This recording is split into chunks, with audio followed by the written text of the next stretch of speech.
you can send Nigerian prince level spam and still have your customers loving in the process. Let me prove why it will make at least $70,800. Now, most people when they think about spam, they think about lots of emails, lots of offers, lots of unsubscribes, which is why I like to help coaches and course creators build a tribe they don't feel guilty selling to with personality driven emails. That way you can keep selling to your list over and over and it doesn't feel like spam. But the most part before they come to me is that they feel like they're spamming their list a lot, which is a shame. So I set myself a challenge if I could send 16 emails in 7 days and see what would happen if I was to send spam to the list. Frequent emails, bizarre topics, unrelated stories. What do you think is going to happen in the process? So before we jump into this topic, maybe you've seen this stat before. I try to find the source and it seems pretty archaic, but somewhere on the internet there seems to be this magic number that if you just contact your customers between 7 and 12 times, they'll make a purchase. First off, that's absolutely false. I looked everywhere and I could not find the original source of who found this. And after managing multiple online coaches' email lists,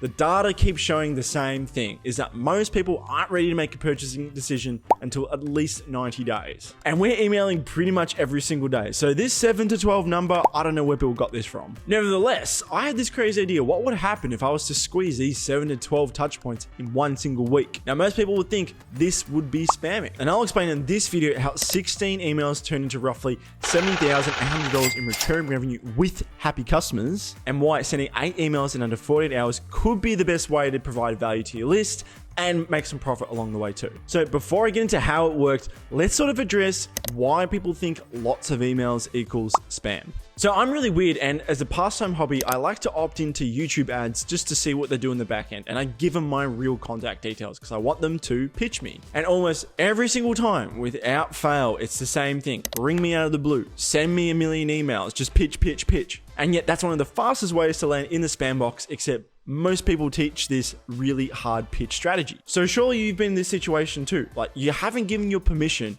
Maybe you've just put your hand up to get a free training and they're just going full pitch mode. It's like going into one of those $49 seminars where you walk into it thinking, hey, I'm going to get a ton of value.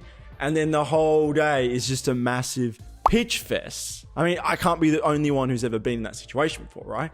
It's kind of a bait and switch. So it became really clear to me, why don't I do the exact opposite of everyone else and talk about how bad the product is? Yep, I want to talk about all the flaws, all the things that make this product really crap. The clunkiness, how ugly it is, the interface, everything. This is what I've run with. Rather than talking about how great it is, I just wanted to be brutally honest about all the flaws of the product. Let's see what happens. Rather than talking about how great the product is, just like everybody else, I thought, why not just be refreshing and talk about all the flaws? Then the pitch would be just to talk to the really super serious people who are okay with this and just wanted to take action. And this worked super well. This is how you turn spam into your greatest marketing weapon. However, if you don't follow these 3 steps, then you may as well just be considering yourself as a spammer. Number 1 is that you don't tell people that you're going to send lots of emails. So just think about this. If you're hiding the fact that you're about to go pitch the hell out of someone and then you go do it, doesn't that make sense that they put you in the same bucket as all those other spammy marketers? The second thing is, don't give people a way out before you're about to pitch. So the reason why most people think spam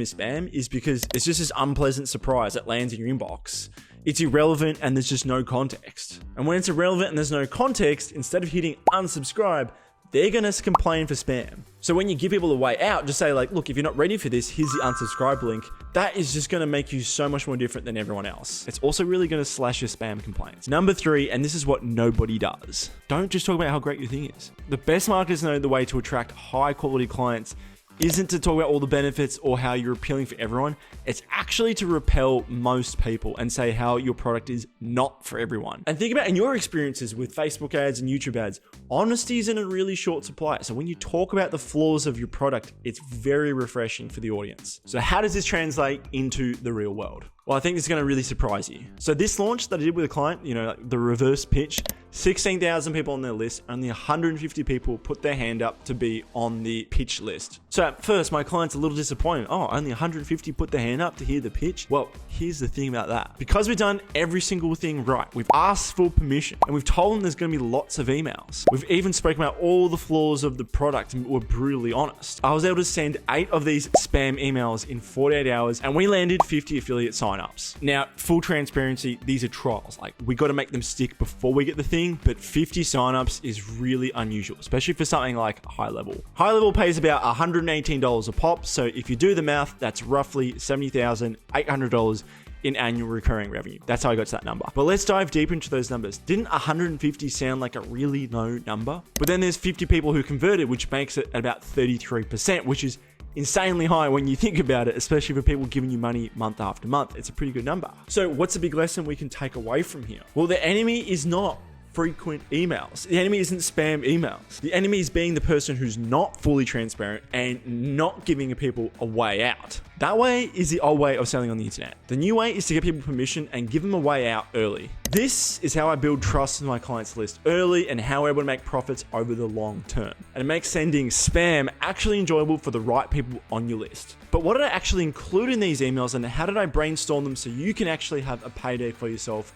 like this client? Without this playlist, you're not going to be able to understand the 3 critical emails that you need to help build that know, like, and trust factor when you're talking to new subscribers. Click the link here to check out the playlist and see what those 3 emails are.